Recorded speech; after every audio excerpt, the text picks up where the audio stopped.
وہ ایک بیگ ہاتھ میں تھامے لاؤنج میں داخل ہوا، لیکن سامنے کوئی بھی موجود نہیں تھا۔ اس کے چہرے سے ایک خوشی سرشاری سی جھلک رہی تھی۔ اس کی آنکھوں کی چمک بتا رہی تھی کہ وہ کسی کو دیکھنے کے لیے بے تاب سا ہے۔ وہ آگے کی جانب بڑھا تھا۔ ہر جانب ایک مقدس سی خاموشی براجمان تھی۔ اس خاموشی میں قدموں کی چاپ خلل ڈال رہی تھی۔ وہ ایک کمرے کے سامنے رکا تھا، ایک ہاتھ دستک دینے کے لیے اٹھایا تھا، پھر اگلے لمحے ہینڈل پہ ہاتھ رکھا اور دروازہ کھلتا گیا تھا۔ اس سے کمرے میں قدم رکھا تھا، کسی ایئر فریشر کی دل فریب سے خوشبو اس کے نتنوں سے ٹکرائی تھی۔ اے سی کی کھنکی پھیلی ہوئی تھی۔ اس کی بے چین نظروں نے صوفے پہ بیٹھے وجود کو اپنی نظروں کے حصار میں لیا تھا۔ صوفے پہ بیٹھے وجود کا لبوں تک جوس کے گلاس والا ہاتھ رکا تھا۔ اب وہ حیرانگی سے اسے دیکھ رہی تھی، جو کریمی رنگ کے سوٹ میں ملبوس، پاؤں براؤن شوز میں مکید کیے، سفید رنگت، دراز قد، سبز آنکھوں میں ایک چمک، بالوں کو ماتھے پہ جمائے، چہرے پہ ہلکی داڑھی، دروازہ بند کرتے ہوئے اس کی جانب بڑھ رہا تھا۔ وہ اپنے باپ ہی کا عکس تھا۔ وہ بے ساختہ اسے سوچنے لگی تھی۔ السلام علیکم ماں۔ وہ چونک سی گئی تھی۔ ہاتھ میں تھاما جوس کا گلاس سامنے شیشے کی ٹیبل پہ رکھا تھا۔ وعلیکم السلام، وہ مدھم سے لہجے میں بولی تھی۔ اس کے چہرے پہ سنجیدگی سی چھا گئی تھی۔ انہوں نے ریموٹ اٹھا کر LED آف کیا تھا جہاں کوئی فیشن شو لگا ہوا تھا، لیکن وہ مسکرایا تھا۔ اس کے چہرے سے ابھی بھی وہی خوشی جھلک رہی تھی۔ وہ پورے 2 سال بعد انہیں اپنی نظروں کے سامنے دیکھ رہا تھا۔ کیسی ہیں ماں؟ ان کے برابر صوفے پہ براجمان ہوا تھا اور نرمی سے ہاتھ تھام کر عقیدت سے ہاتھ پہ بوسا تھا۔ مہربانوں کے چہرے پہ ایک ناگواری سی چھائی تھی۔ فوراً اپنا ہاتھ پیچھے کھینچ لیا۔ ٹھیک ہوں میں، انہوں نے لٹھ مار انداز میں جواب دیا تھا۔ تم یہاں کیوں آئے ہو؟ اگلے لمحے ماتھے پہ بل نمودار ہوئے تھے۔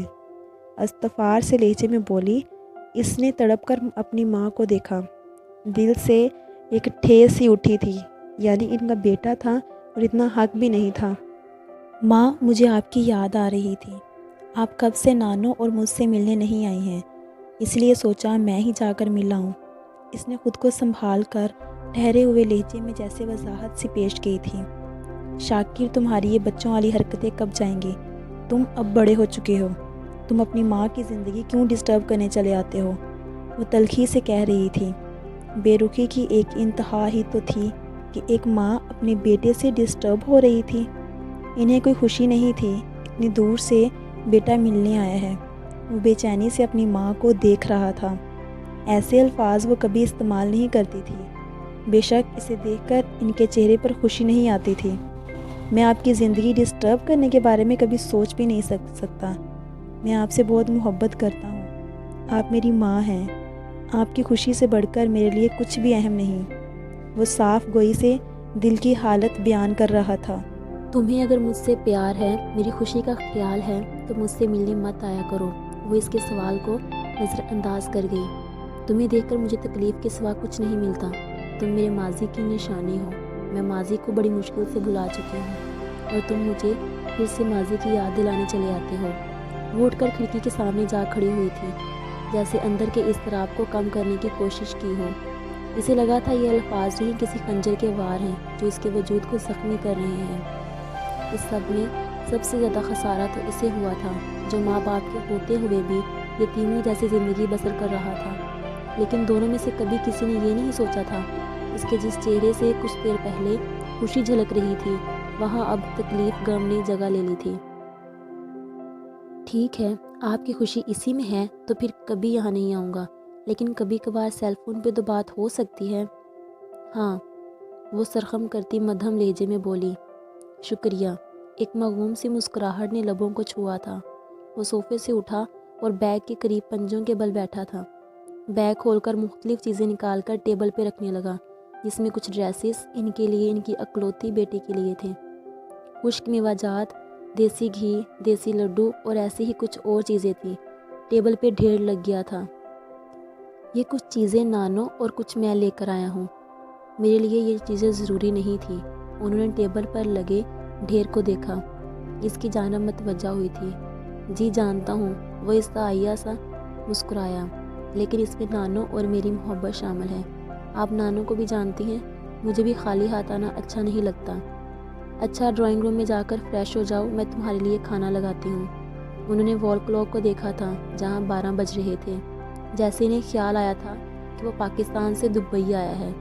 نہیں ماں، رہنے دیجیے، بس یہ جوس کا گلاس ہی بہت ہے۔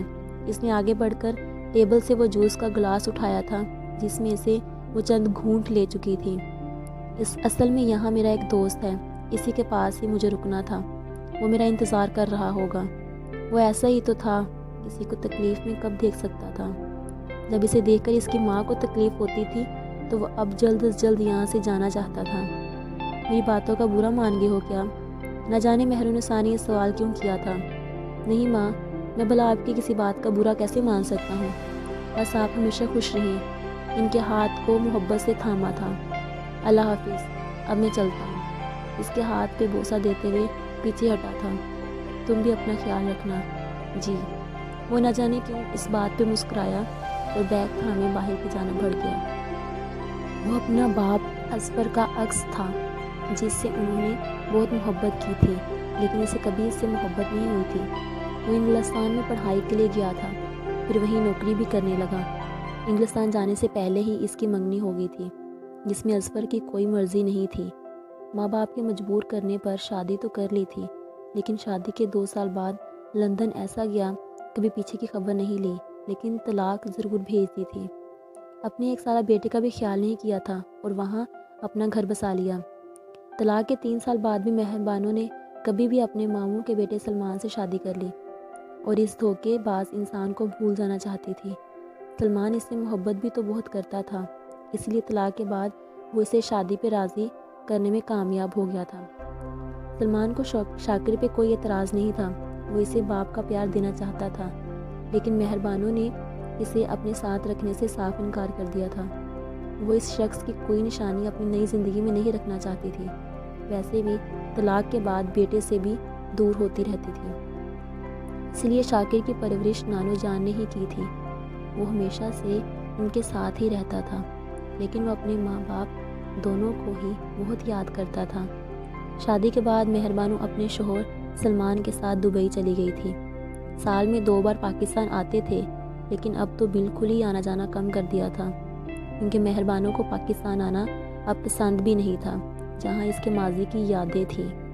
شاکر اپنی نانو اور بڑے ماموں کی فیملی کے ساتھ گاؤں کی حویلی میں رہتا تھا۔ شاکر بہت سمجھدار اور سلجھا ہوا لڑکا تھا اور تمام خاندان کی آنکھ کا تارا تھا۔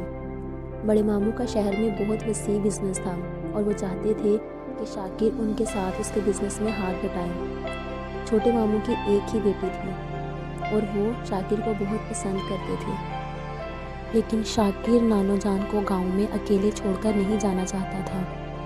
تو ماموں نے کہا کہ نانو کی فکر نہ کرو، بڑے بھائی صاحب سب لوگ یہاں ہیں جو ان کا اچھی طرح خیال رکھتے ہیں، تم ہمیشہ کے لیے تھوڑی جاؤ گے، ہر ویکینڈ گاؤں آ سکتے ہو۔ جی ماموں، میں پیکنگ کرتا ہوں۔ اس بار خاموشی سے حامی بھر لی۔ باقر سے دور ہی رہا کرو۔ وہ منڈیر پہ ہاتھ رکھے کھڑکی دور دور تک پھیلی سرسبز کھیتوں کو دیکھ رہی تھی۔ وہ قریب آ کھڑا ہوا تھا۔ کچھ دن پہلے ہی تو اسے بے تکلفی کے ساتھ باتیں کرتے باقر کے ساتھ دیکھا تھا اور وہ کب سے ہی بات کرنا چاہ رہا تھا اور آج ہی تنہا نظر آئی تھی۔ وہ اسے ہمیشہ سے ہی اچھی لگتی تھی۔ باقر کے ساتھ بے تکلفی دیکھ کر تھوڑا غصہ آیا تھا۔ وہ ہوا سے چہرے پر جھولنے والی لٹوں کو کان کے پیچھے کرتے ہوئے عجیب نظروں سے اسے دیکھنے لگی۔ ایسا کیا دیکھ رہی ہو؟ جو کہا ہے اس پر عمل کرو۔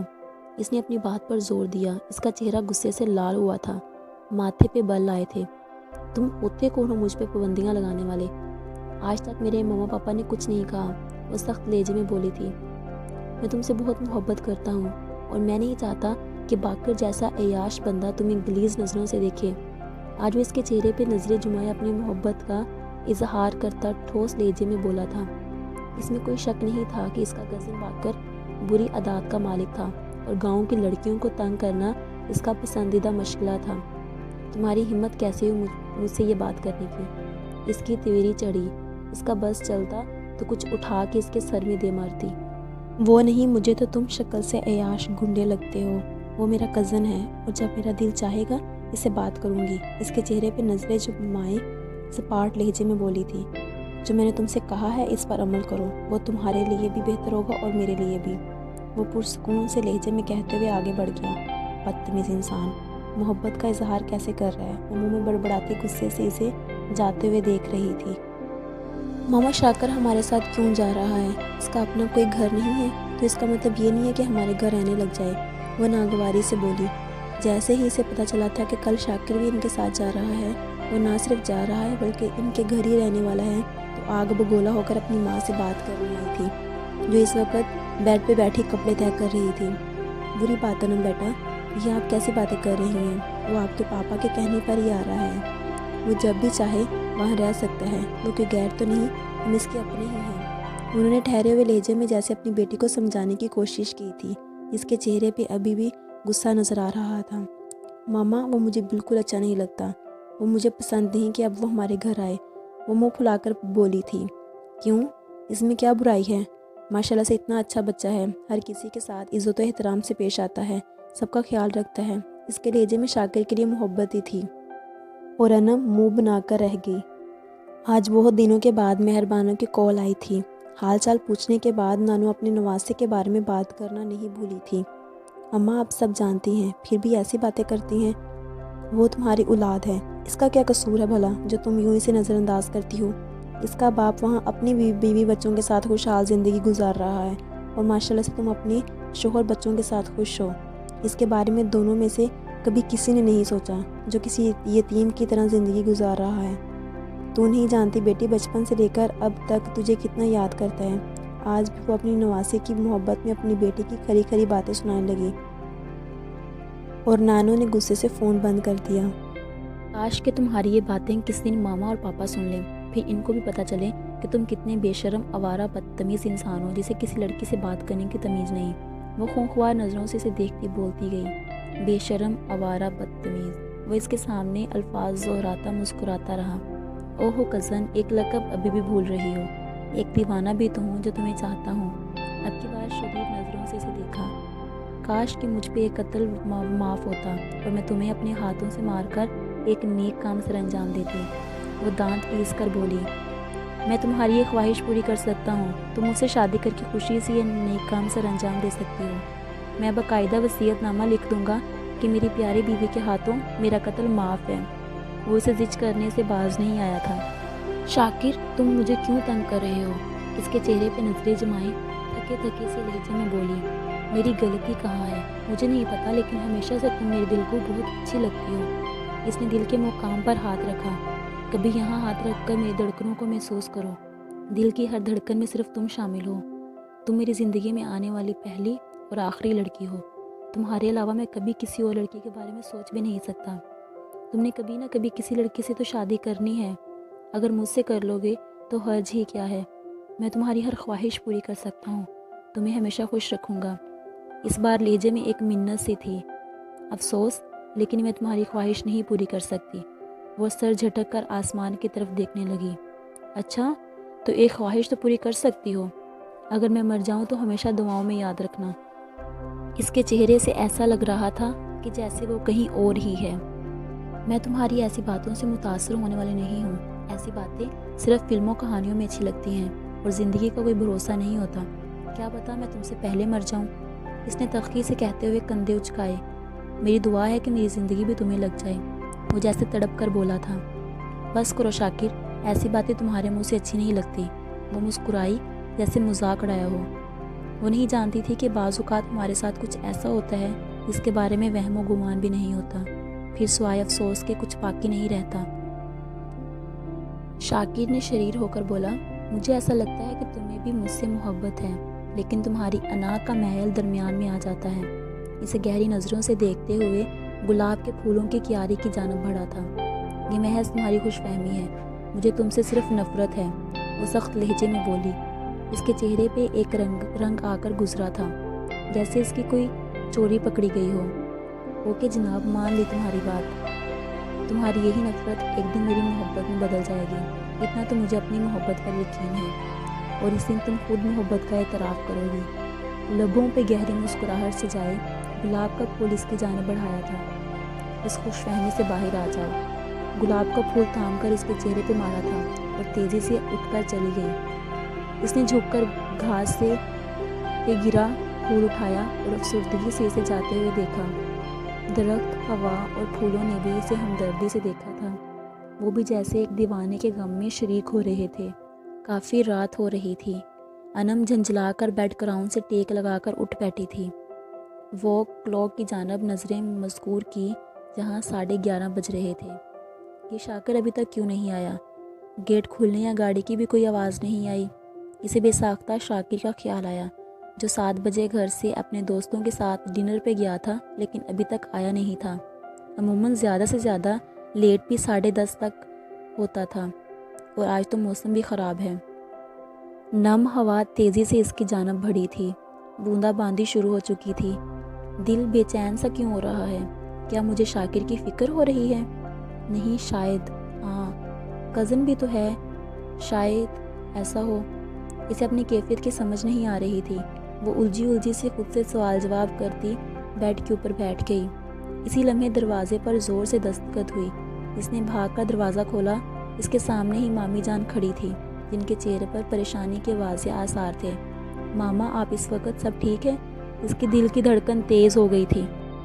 ماما نے انم کو بتایا کہ شاکر کے کسی دوست کی کال آئی ہے، اس کا ایکسیڈنٹ ہو گیا ہے۔ وہ پریشان کن لہجے میں مطلع کرتی فوراً واپس پلٹ گئی۔ اس لمحے انا کا محل چکنا چور ہوا تھا۔